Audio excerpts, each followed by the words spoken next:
The Schlieffen Plan, one of the most famous military strategies in history. The Schlieffen Plan was a German military strategy developed by Count Alfred von Schlieffen in the early 20th century. It was designed to help Germany fight a two-front war against France and Russia, which were its most powerful enemies at the time. The plan was executed during the World War I, and in this video we will explore the background of the plan, how it was supposed to work, and why it ultimately failed.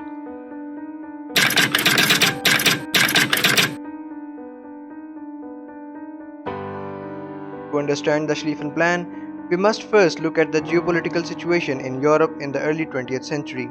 At the time, Germany was surrounded by powerful enemies, including France to the west and Russia to the east. This was the result of alliances and pacts made between the countries. So France and Russia eventually became allies and considered the German Empire as an enemy and a threat. In the event of a war, Germany would be forced to fight a two-front war, which would be difficult to win.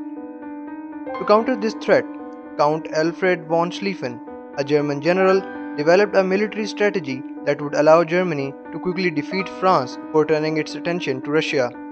The plan was based on the assumption that France would be Germany's main enemy and that Russia would take several weeks to mobilize its army. There were two phases in the plan. In the first phase, Germany would launch a massive invasion of France through Belgium and Luxembourg, which were neutral countries at the time. This would allow Germany to bypass the heavily fortified French border and take over Paris, the capital of France. To achieve this, Germany would deploy the majority of its troops to the Western Front, leaving only a small force to defend against Russia in the east. The German army would quickly move through Belgium and Luxembourg, defeating the French army along the way.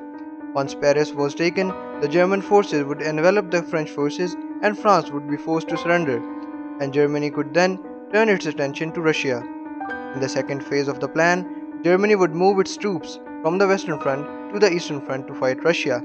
By defeating Russia, Germany would be able to consolidate its power in Europe and avoid a two-front war. Despite being a well-crafted and well-rehearsed plan, the Schlieffen Plan ultimately failed. There were several reasons for this failure, which we will explore in detail. The first reason for plan's failure was the resistance encountered by the German army in Belgium. The plan relied heavily on the German army being able to quickly move through Belgium and Luxembourg, thinking that Belgian army would not show much resistance. However, the Belgian army put a strong resistance, slowing down the German advance. This delay gave the French army time to mobilize and organize its defenses along the Belgian border, which were relatively weaker than the Franco-German border, which ultimately led to the failure of the plan. The second reason for the failure of the Schlieffen Plan was the entry of Britain into the war. Britain, which had a treaty with Belgium, felt obligated to come to Belgium's aid when Germany invaded the country. This led to the deployment of British troops to the Western Front, strengthening the opposition and resistance for the German troops, further delaying the German advance and making the plan eventually unfeasible. Another reason for the failure of the Schlieffen Plan was the rapid mobilization of Russian army. The plan assumed that Russia would take several weeks to mobilize its army, giving Germany enough time to defeat France before turning its attention to Russia. According to the plan, France was to be captured within 42 days of the attack, and it was assumed that Russian forces would take much longer to mobilize.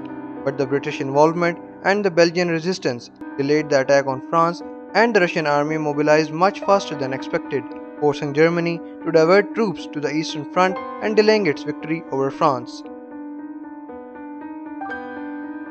Finally, there were several tactical errors made by the German army during the execution of the plan. These errors included the decision to send troops to the Eastern Front before defeating France, which weakened the German army on the Western Front, and they also couldn't defend the Eastern Front with the divided force. There were also communication breakdowns between the different units of the army, which resulted in delays and confusions. In conclusion, the Schlieffen Plan was a well-crafted military strategy that aimed to help Germany win a two-front war against France and Russia. The plan relied on a lightning-fast invasion of France through Belgium and Luxembourg before turning its attention to Russia.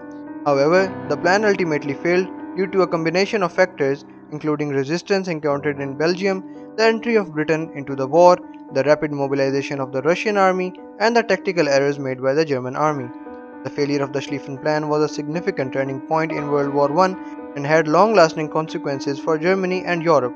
The failure of the plan forced Germany to fight a two front war and ultimately led to its defeat in the war.